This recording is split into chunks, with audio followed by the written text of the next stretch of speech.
এবার রাজ্যের প্রতিমন্ত্রী তাজমুল হোসেনকে এসআইআর এর শুনানিতে নোটিশ নির্বাচন কমিশনের। যে নোটিশ সামনে আসতেই চাঞ্চল্য ছড়িয়ে পড়ল। বিজেপির বিরুদ্ধে হয়রানি এবং চক্রান্তের অভিযোগ তুলে সরব হয়েছে তৃণমূল। শুরু হয়েছে তরজা। এই মুহূর্তে রাজ্য জুড়ে এসআইআর এর শুনানি চলছে। মালদা জেলার প্রত্যেকটি বিধানসভার কয়েক লক্ষ মানুষের কাছে শুনানির নোটিশ গিয়েছে। শুনানি কেন্দ্রে বিভিন্ন সময় মানুষের হয়রানি সামনে আসছে, উত্তেজনা ছড়াচ্ছে। হরিশ্চন্দ্রপুর বিধানসভাতেও লক্ষাধিক মানুষের কাছে শুনানির নোটিশ গিয়েছে।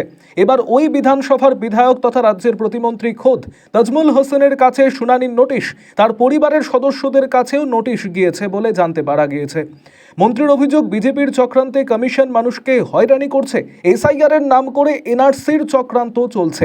মূলত সংখ্যালঘু সম্প্রদায়কে টার্গেট করা হচ্ছে। যদিও এই অভিযোগ উড়িয়ে দিয়ে পাল্টা তৃণমূলকে কটাক্ষ করেছে বিজেপি। আরও আপডেট থাকতে আমাদের ভিডিও শেয়ার ও ফেসবুক পেজটিকে লাইক করে ফলো করে দিন।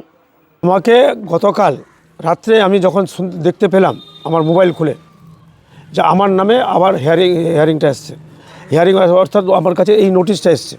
এই নোটিশ আসার ফলে আমি খুবই ক্ষিপ্ত।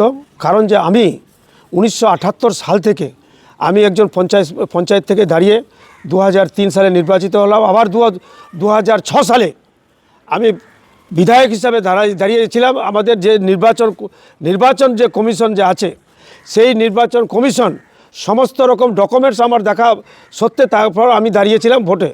যদি কোথাও যদি খুঁত থাকতো, কোনো ভুল থাকতো, তাহলে অবশ্যই আমি দাঁড়াতে পারতাম না।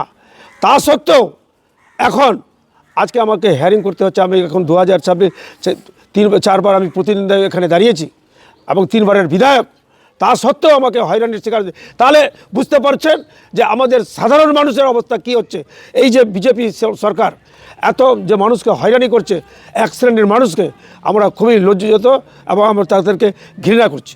বলছি, আপনাকে হিয়ারিংয়ে ডাকা হলো, মূলত কি কারণে হিয়ারিংয়ে ডাকা হচ্ছে? কারণটা হচ্ছে যে আমার নাম নাকি 2000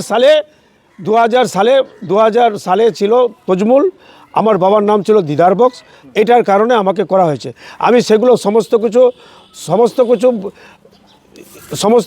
আমি সমস্ত কিছু তথ্য জোগাড় করে আমি সমস্ত কিছু ডকুমেন্ট আমি করেছিলাম। তা সত্ত্বেও আমাকে হিয়ারিং করা হয়েছে, হিয়ারিংয়ের নোটিশ দিয়েছে। এই জন্য আমি খুবই ক্ষিপ্ত। বলছি, কোথাও দেখছেন বিজেপির এটা ষড়যন্ত্র আপনাকে এভাবে হ্যারাসমেন্ট করার? সাধারণ মানুষ থেকে শুরু করে আমাদেরকে মতো লোককে যদি মনে করেন যে এই হিয়ারিংয়ের নোটিশ হয়, তাহলে মানুষ ক্ষিপ্ত তো দূরের কথা, মানুষ পাগল হয়ে গেছে। মানুষ আজকে দেখতে পাচ্ছেন যে মানুষের অবস্থা কি হচ্ছে। আমরা এতে লজ্জিত এবং আমরা ঘৃণা করছি এই বিজেপি সরকার, যে হিসাবে কেন্দ্রীয় সরকার মানুষকে এত হয়রানি করছে। আমি খুবই ঘৃণা মনে করছি, লজ্জা মনে করছি এবং আমি খুবই লজ্জিত আমি মনে করছি। না, আমার প্রশ্ন হচ্ছে দাদা, যেহেতু বিজেপির ক্ষেত্রে তো এখনো পর্যন্ত কোনো নেতাকে নোটিশ পাঠানো হলো না, সেক্ষেত্রে আপনি তৃণমূল কংগ্রেস করছেন। তৃণমূল কংগ্রেস করার কারণেই কি আপনাকে এইভাবে হ্যারাসমেন্ট করা হচ্ছে?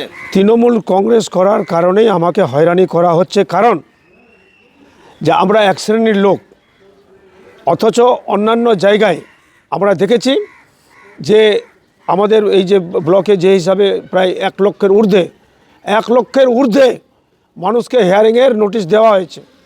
তো তাহলে বুঝতে পারছেন যে কি অবস্থা চলছে।